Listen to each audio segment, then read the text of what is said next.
Long ago in ancient India, there lived a great king named Bharata, who ruled with compassion, wisdom, and righteousness.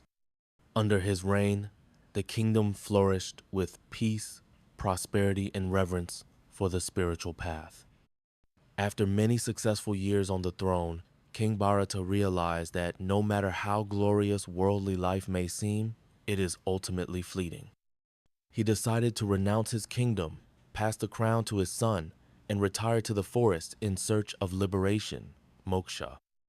In the serene solitude of the forest, he lived beside a quiet stream, dedicating himself to meditation and austerities. His mind grew calm and detached, and he steadily advanced on the path of self-realization.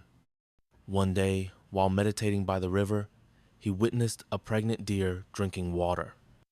Suddenly, a lion's roar echoed through the trees. Terrified, the deer leapt across the river, but the effort caused her to go into labor prematurely. She gave birth midair and died from the trauma. The newborn fawn lay trembling and helpless on the riverbank. Moved by deep compassion, King Bharata took the fawn into his care, feeding it and protecting it as if it were his own child. At first, he maintained his spiritual discipline. However, over time, he grew increasingly attached to the deer. He worried when it wandered off, and even during meditation, his mind drifted to thoughts of its safety and well-being. Eventually, his focus shifted entirely to the deer. One day, as he lay on his deathbed, his final thoughts were not on God or liberation, but on the young deer. His heart filled with concern. Who will care for the deer after I'm gone? Because his mind clung to the deer in his final moments, he was reborn as a deer in his next life. Yet, due to the spiritual merit of his past life, the deer retained a subtle awareness of its previous existence. It lived peacefully near an ashram, listening to sages chant and teach.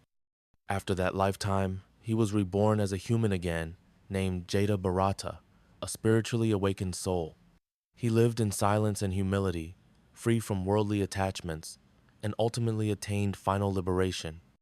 This tale of King Bharata reflects a core principle of Indian spirituality. True renunciation is not about giving up the world, but about letting go of attachment in the heart. Key lessons include: compassion must be guided by wisdom.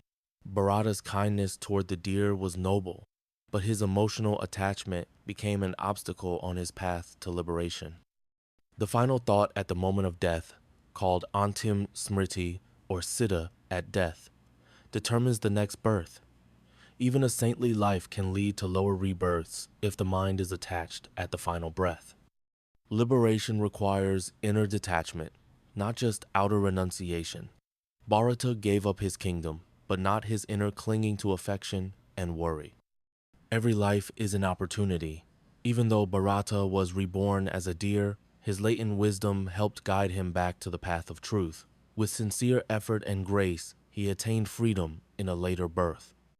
After hearing the story, what do you think about it? Please comment your thoughts so we can discuss together. Thank you everyone for watching the entire video.